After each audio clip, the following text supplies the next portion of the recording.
Ya, perang untuk mengendalikan cara orang berpikir, merasa, mengambil keputusan. Dan inilah yang sedang dilakukan terhadap Presiden Prabowo Subianto. Cantik sekali yang dilakukan oleh Pak Jokowi dengan gengnya. Tapi 17 menteri ini pasti di briefing oleh Jokowi, punya tugas dan misi. Dan mulailah yang saya katakan sabotase. Maka saya katakan ini bisa membuat keributan secara merata. Ini kebijakan yang bom waktu. Gitu. Menteri-menteri itu punya misi. Akumulasi ini semuanya. Ya kan? Terjadilah demo tanggal 28 Agustus. Diingatkan sabotase. 3 turunan habis. Iya.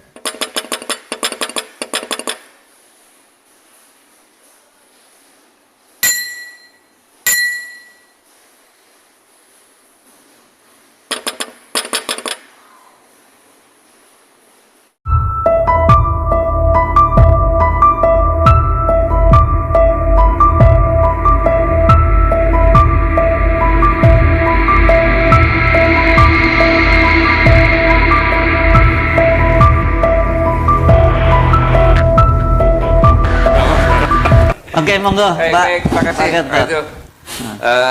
Pak Kaban, Mas Edi, Pak Yani, Pak Pusat, Prof. Sutijuro, kemudian Pak Antoni, Pak Ersul, saya terima kasih sudah mendengar semuanya. Itulah yang menjadi beban saya selalu loh di kaum itu kan, suruh menyimpulkan, terus menyampaikan kan gitu. Tapi untuk mendinginkan, begini, apa sih sebabnya kita seperti ini? Saya ingin menjelaskan sedikit apa sih cognitive warfare. Perang kognitif. Ya, perang untuk mengendalikan cara orang berpikir, merasa, mengambil keputusan. Dan inilah yang sedang dilakukan terhadap Presiden Prabowo Subianto. Ya. Oleh orang-orang yang kita juga sama tahu gitu. Ya, perangnya adalah konflik yang sasarannya bukan otak, sasarannya otak, bukan gedung, bukan persepsi manusia, logika, emosi, kepercayaan, ingatan penduduk nanti saya buktikan tujuannya bikin bingung, terpecah dan tidak percaya pada pemimpin. Ketika tidak percaya pada pemimpin, mereka sudah berhasil. Gitu. Itulah yang saya penggal-penggal sedikit mulai sejak 18 Agustus saya ceritakan. Jadi inilah yang dikatakan evolusi medan perang. Yang tadinya medan perang itu memperebutkan wilayah, sekarang tidak. Kendali kita berpikir, gitu. Jadi pikiran diretas kemudian untuk menguasai keputusan-keputusan. Jadi bukan berita bohong, tapi bisa melumpuhkan. Jadi tidak betul dengan menangkan perdebatan logika, tidak. Nanti saya jelaskan. Cantik sekali yang dilakukan oleh Pak Jokowi dengan gengnya. Gitu. Maka jika publik tidak lagi percaya pada informasi atau institusi resmi maupun pemimpinnya, itulah tanda bahwa mereka sudah menang tanpa sekelip rumput. Taktiknya melumpuhkan mental, 3 white noise, banjiri kebohongan. Kalau perlu menggunakan AI kan, bahasa ini sepertinya benar-benar. Jadi mengekspansi dimensi informasi yang ada sehingga publik bingung mencari kebenaran.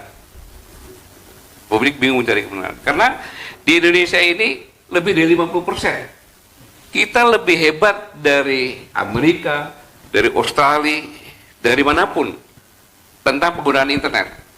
Karena hampir di seluruh wilayah internet ada.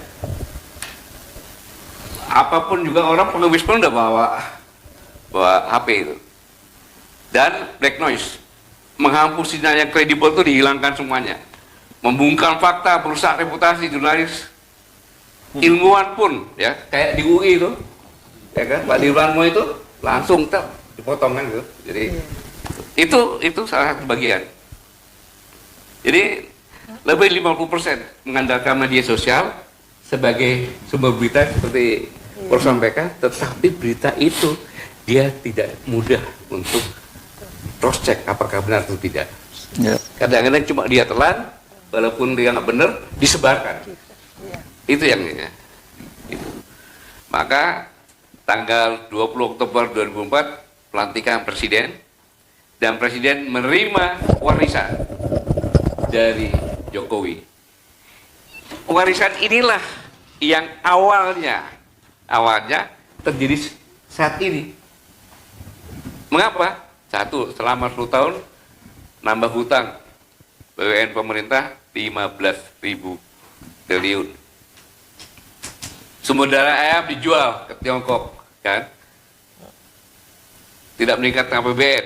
Mudah-mudahan presiden mengatakan untuk pasal 33 ini dilihat ini kali ini, ya kan? BSI. Ya. Kemudian APBN 80% hidup dari pajak, APBN 80% lebih hidup dari pajak. Rakyat yang nanggung ini. Itu rakyat nggak berbicara, ya aneh sekali, dia bayar pajak kok nggak boleh bicara.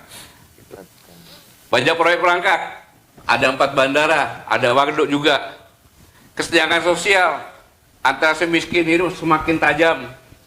Kemudian ini juga proses permiskinan yang sangat luar biasa yang tidak terlihat. Judi online. Iya. Tahun 2017 omsetnya hanya 2 triliun. Tapi 2023 hanya 6 tahun menaik jadi 350 triliun. Artinya apa? Yang main judi online siapa sih? Menengah ke bawah. Proses pemiskinan, karena orang miskin gampang diatur. Gitu. Kemudian selama 1 tahun korupsi lebih besar 100% dari semua presiden yang ada. Dari semua presiden yang ada selama pemerintahan Jokowi. Kemudian banyak pendiaman penguasa tertinggi urusan korupsi. Sengaja pejabat yang korupsi dibiarin, tapi kayak, lu udah korupsi nih, nggak dulu tinggal masuk. Kan gitu. Kemudian beras Indonesia naik lebih mahal 20% dari beras internasional. 46.000 kena PHK. Ini warisan dari Jokowi. 3 pengangguran tertinggi di ASEAN, angkanya 5,2%. Dan selanjutnya 9,89 juta Gen-Z di Indonesia nganggur. Dan kelas menengah banyak jatuh miskin. Ya, kelas menengah itu hidup Jokowi. Bahkan kalau yang namanya resesi tidak boleh ngomong, itu Bank Dunia yang mengingatkan ada ancaman resesi kita gitu. Bank Dunia. Nah, kemudian agak sedikit menukik nih. 21 Oktober 2004 pelantikan menteri. Presiden Prabowo dengan gagahnya nunjuk menteri-menteri, kan, kamu akan jadi dipanggil semuanya orang-orang ini, ya kan. Tiba-tiba dipanggillah ke Solo. Ya. 15 Oktober. Dikasih nama 17 menteri dan lain-lain. First jabatannya yang sangat strategis. Tahu Jokowi, Prabowo itu orang yang sangat menghormati atasannya. Ya, pada saat itu pasti dianggap sebagai atasan, kan? Maka dia hormati. Ya. Dengan warisan ini, semua mengatakan Indonesia pada saat itu tidak dalam baik-baik, kan? Kalau tidak baik-baik, harusnya menterinya ramping, efisien, mudah dikendalikan. Ya. Ini terpaksa. 109 pejabat kabinet merah putih karena menampung ada 48 menteri dan Menko, ya kan? 5 pejabat setingkat menteri, 56 wakil menteri. Yang pernah menjadi menteri Jokowi ada 33 orang. 17 orang menteri dan Menko, itu semuanya jabatan-jabatan strategis. 4 orang pejabat tingkat menteri, 12 wakil menteri. Makanya dibawalah sama presiden ke Magelang untuk menyamakan persepsi fiksinya, kan itu. Tetapi 17 menteri ini pasti di briefing oleh Jokowi, punya tugas dan misi. Nanti akan lihat tugas misinya. Dan yang paling berbahaya belajar dengan zamannya Pak Harto, karena Pak Harto menyatakan turun ketika menterinya semuanya meninggalkannya kan. Ini pun bisa menjadi bom waktu yang terakhir. Ketika terjadi demo, menterinya 17 menteri pergi semuanya, kepercayaan publik tidak ada. Presiden udah tinggal 5 menteri, lu turun aja. Inilah yang membuat presiden sudah mulai goyang ini. Independen untuk mengambil keputusannya, tidak di tangan sendiri gitu. Dan mulailah yang saya katakan sabotase struktural. Tadi Pak Edi ngomong, Pak Yani juga ngomong, ya kan? Terpaksa saya jelaskan lagi. Bu Sri Mulyani, ya kan? Januari 2025, ya kan? Berlaku kenaikan pajak 12%. Dirancang, ditetapkan pada Presiden Jokowi. Tapi yang melaksanakan Prabowo, ya proteslah tiba-tiba jadi presiden kok naik. Belum kerja apa-apa. PPN. Untung dianulir saja barang-barang mewah saja kan gitu. Heboh itu bukan pagar laut. Presiden bilang bongkar. Menterian Jokowi bilang tidak sebagai barang bukti. Pembangkangan dong. Ya kan? Berarti ada apa ini? Kan gitu. Akhirnya besoknya ditegur baru. Kan gitu. Itu aja. Menteri SDM, gas melon 3 kilo tidak boleh beli kan? Ya enggak? Iya. Nggak boleh pengecer. Ngecer nggak boleh. Dia tahu ini ada kehidupan yang paling fatal untuk masyarakat bawah. Pedagang UMKM, dia buat seperti ini, hanya ribut, antri. Orang ngomong, presidennya apa-apaan nih? Baru jadi presiden, kita bukannya bikin susah, bikin gampang, malah bikin susah. Bahlil. Kenapa dia? Dia sangat berhutang. Ya. Kalau tidak ada Jokowi, nggak mungkin dia jadi Golkar. Nggak mungkin jadi menteri lagi. Ya. Buktinya apa? Ketika salaman, terlihat jelas kok nyalamin Prabowo, berdiri tegak dia. Begitu Jawa di Gibran, cium tangan. Jelas. Gibran loh, bukan Jokowi. Kalau Jokowi cium kaki ya. Ini sabotase ini. Gawat. Februari 2005, publik dihebohkan bensin oplosan. Sabotase lagi. Siapa? Orang Jokowi juga. Kayak gitu. Sehingga rakyat bilang, ini presiden baru jabat, ngerusakin motor gua nih. Beli bensin tapi bikin rusak motor. Kan ya. Mulai ada kemarahan-kemarahan udah dibentuk gitu. Udah diperiksa kejaksaan juga, kata hasilnya saya nggak monitor. Kemudian lagi Menteri RB, rakyat kecil yang diganukan. Ya. Penundaan pengangkatan CPNS dan PPK, ribut kan, iya kan? Apa-apa ini presiden? Kok kayak gini kan gitu? Jadi itu memang akumulasi semua itulah namanya perang kognitif seperti itu. Perang pikiran rakyat yang diracunin terus supaya tidak suka dengan presidennya karena kebijakannya itu. Itu bagian dari sebut tadi cognitive warfare tadi ya. Iya, ini bagian. Dia tidak berbohongin, beritanya benar kok, kan gitu kan. Tapi rakyat bingung nih, duh, habis ini begini, melon begini. Tiba-tiba calon PN gak jadi, kan gitu. Kemudian PPATK memblokir lagi uang yang mengendap. Orang Indonesia kebanyakan itu, ya kan, menabung itu sama dengan harus dibawa bantal, gitu, disimpan untuk menyimpan uang itu, bukan untuk bisnis, untuk menyimpan supaya aman. Bisa 2-3 tahun, 4 tahun nggak diambil. Dan termasuk yang pakai orang itu seperti saya. Saya ketika saya pensiun, saya dapat uang hampir 1 miliar. Karena ada yang di Surabaya, ada yang di Sukabumi. Karena saya orang pokoknya kerja nggak tahu itu, dia saya tinggalin BRI. Pak, BRI ada kumpul-kumpul aja dengan bunga-bunga berbunga. Jadi sifat orang Indonesia itu nabung itu bukan untuk bisnis, untuk menyimpan uang.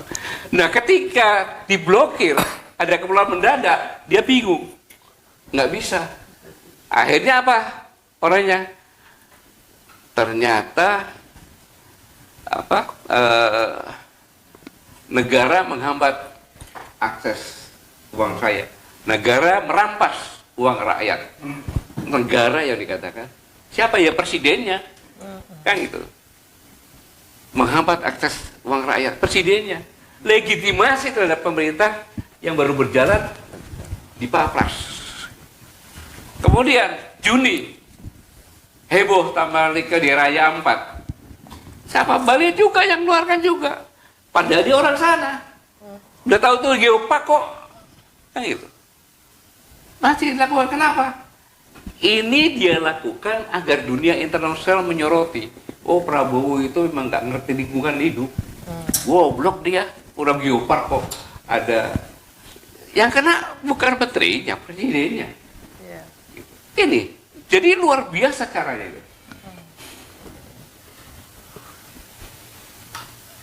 Tambah lagi, udah jelas itu tempatnya di Aceh. 40 dikasihkan ke anaknya Jokowi, Bobi. Oleh Menteri Dalam Negeri kan gitu kan? Tujuannya kan gitu. Ribut lagi kan? Tujuannya apa? Supaya memecah belah antara provinsi-provinsi kan gitu. Supaya tidak pada akur, ribut kan? Terpaksa harus ditangani oleh Presiden sendiri, dikembalikan lagi coba. Kemudian heboh lagi beras oplosan oleh Menteri Pertanian, ya kan? Yang katanya merugikan 100 triliun, gimana ceritanya itu? Akhirnya kan goyang semuanya, orang nggak jualan. Tapi ya kenapa kok saya bingung sampai sekarang, kok nggak sadar-sadar gitu ya? Lagi bulan Juli, tanah nganggur 2 tahun kan Diambil alih pemerintah. diambil alih pemerintah, gitu kan? Makanya saya bilang hati-hati loh, jada 2 tahun bisa diambil pemerintah itu. Iya. Kemudian menterinya juga komunikasinya gimana? Emang mbahmu bisa bikin tanah kan gitu? Akhirnya harus minta. Jadi sudah uang diambil, tanah anggur juga diambil. Bikin marah. Saya takut mati. Kenapa? Jangan-jangan saya nganggur 2 tahun diambil lagi nanti kan? Siapa? Presidennya lagi yang jelek gitu. Karena menteri-menterinya kan tanggung jawab presiden. Presiden memberikan abolisi amnesti, Thomas Tembong kan, dan Pak Hasto itu kan, itu yang dikatakan Musa tadi, yang ada Nusantaranya itu, kan, langsung serentak memajukan Prabowo supaya dia cepat naik, memang Gibran gitu kan gitu. Gitu. Nah, ini lagi di ITB. Menteri Bu Sri Mulyani, ya kan? Iya. Bukan katakan urunan partisipasi gitu gaji dosen, kan penghinaan dosen. Aduh, gitu coba. Di lembaga pendidikan pun dimasuki untuk pelaku krisis, dimasukin situ. Pasti menterinya suruhan presiden dong, kayak gitu kan? Gitu. Gitu. Asumsinya seperti itu. Nah, seperti yang kita sampaikan, akhirnya terjadilah demo pemakzulan bupati. Kenapa? Karena transfer ke daerah itu dipotong sekitar 27% ya. Ya, 27%. Ya, 27%. Sampai 30. Padahal 45% itu adalah untuk belanja pegawai. Gitu. Akhirnya PPK honorer nggak bisa digaji. Pengembangan nggak ada. Dan sampai sekarang seperti itu. Maka saya katakan ini bisa membuat keributan secara merata. Karena itu pajak 400%. Iya. Ini kan kebijakan yang bom waktu gitu loh. Warga Pangandaran heboh. Pangandaran itu kan tempat rekreasi. Kok bisa dipasang kerumbuh apung ini? Sampai di mana otaknya? Itu sengaja. Karena nelayan tadi belum disentuh. Kelompok nelayan disentuh sekarang itu. Jadi memang nih direncanakan sedemikian rupa.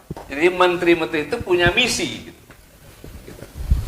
Ada lagi PSSI minta bayar royalti untuk naik ke Indonesia Raya, biar kita jadi manusia bisu itu. Kemudian lagi nih, Jokowi juga ini. Heboh klaim Menteri Perubahan Kawasan Pemukiman ya telah membangun puluhan ribu rumah.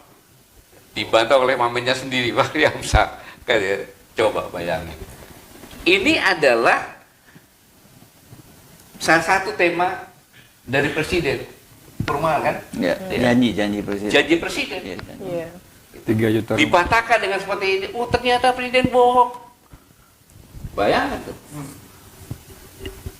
Akumulasi ini semuanya. Ya kan? Terjadilah demo tanggal 28 Agustus. Di depan gedung MPR. Yang menggawakan korban ojol kan gitu. Terus tanggal 29 solidaritas penuntut reformasi Polri dan perlindungan hukum. Kan gitu kan? Terjadilah apa yang dikatakan tadi bahwa reformasi Polri itulah ide presiden, perintah presiden dibentuk oleh panitia presiden. Ya. Kan gitu. Tetapi ya karena sudah kena kerang seperti ini, timbul keraguan-keraguan presiden. Ya. Karena disudutkan oleh akumulasi tadi kan itu. Jadi terjadinya ya sampai saya ngomong kan waktu di Jogja kan, kalau reformasi ini tidak terjadi, maka secara de jure Jenderal TNI Purnawirawan Prabowo Subianto adalah Presiden Republik Indonesia. Tetapi secara de facto Ya. Jenderal Polisi Sosial adalah sebagai Presiden Republik Indonesia. Dan dua-duanya. Saya ingat dua-duanya. Saya bilang kan kalau kan, dan sekarang terjadi sih gimana tuh kayak kalau kayak gitu? Betul. Kan gitu. Kemudian blackout hampir di seluruh wilayah Sumatera. Orang mengatakan ini jelas-jelas desain.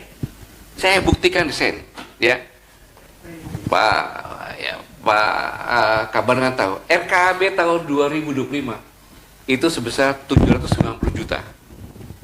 DMO maksudnya yang harus 25%. untuk Dijual ke dalam dijual ke luar negeri Ya. 30% itu sekarang. 25 sampai 30%. 25.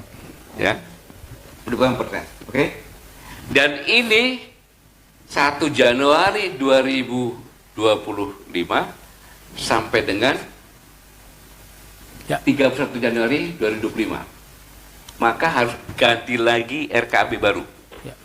Oke? Nah, DMO itu kontrak pengusaha batubara dengan PLN itu kontrak tertulis dan diawasi oleh SDM, ya kan? Oleh PLN sendiri dan dilihat nggak ada namanya terlambat kecuali pos mayor. Contohnya sungainya dangkal nggak bisa berangkat. Nah.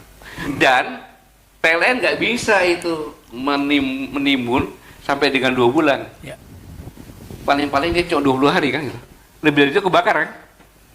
Ini beliau kan lebih tahu sih. Gitu. Sekarang coba lihat RKAB tahun 2026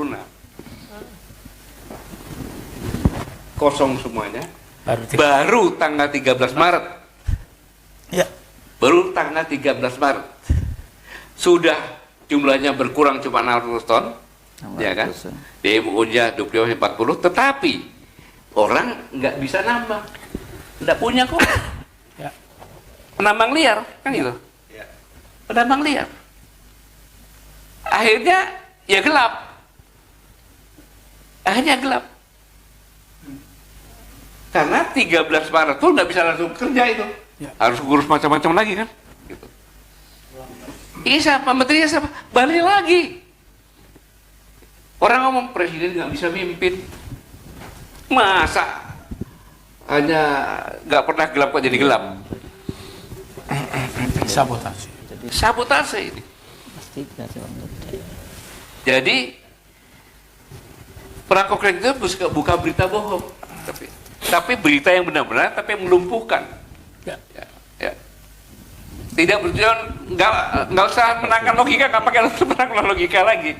Tidak ada membuat masyarakat ragu, lelah, sinis, terpolarisasi, kehilangan otonomi, dan jika publik tidak lagi percaya pada informasi atau institusi resmi dan tidak percaya lagi kepada pimpinan, mereka sudah berhasil.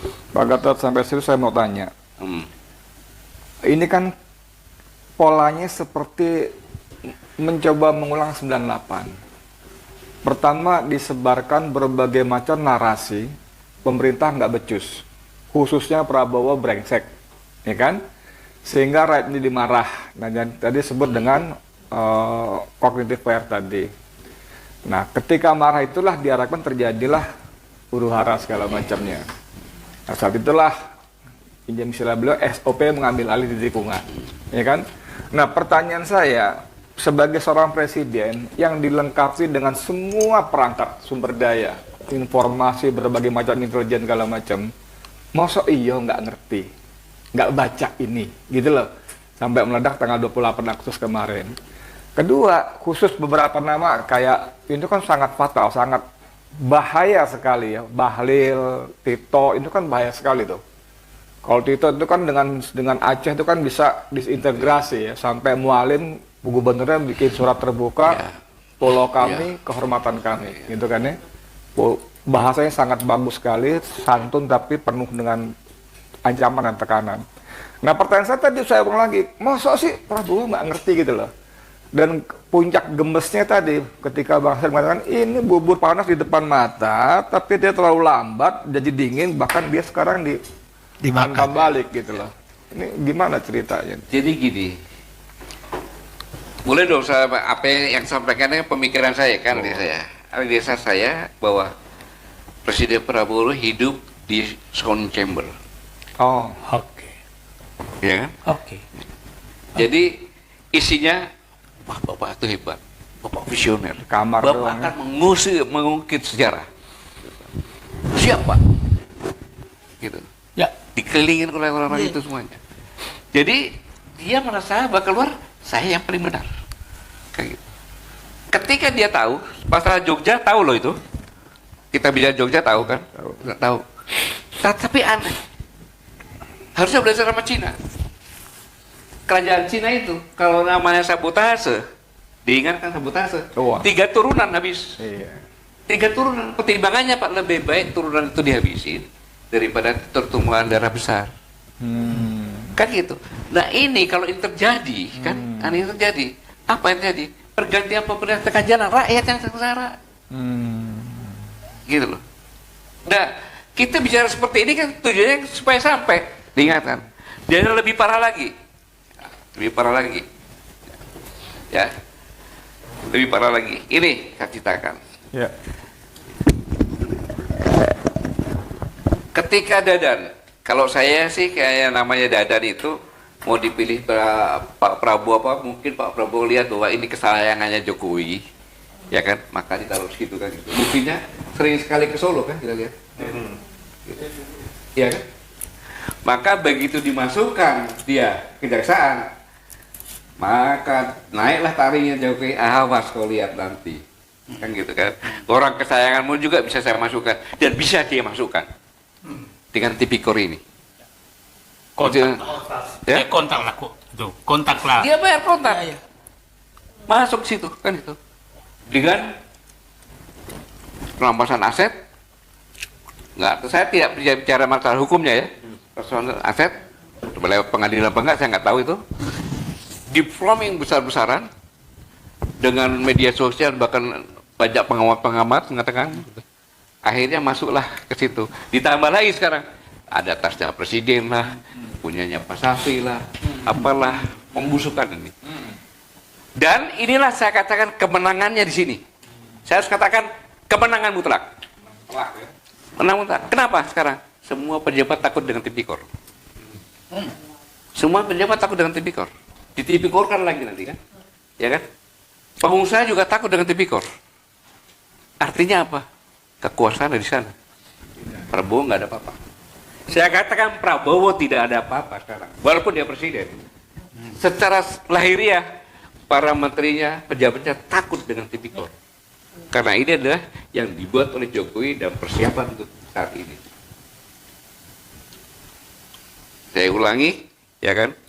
Yang menang adalah Jokowi, kan? Dengan tipikor ini, dan semua orang akan takut. Menterinya Jokowi takut, Prabowo takut kok semua. Dibuat tipikor gimana coba? Tetapi ingat, jurisprudensi bisa juga masuk sebelahnya mana? rumahnya Pak Prabowo di Kertanegara, dibongkar, ada diekspos ini uangnya Prabowo mau apa?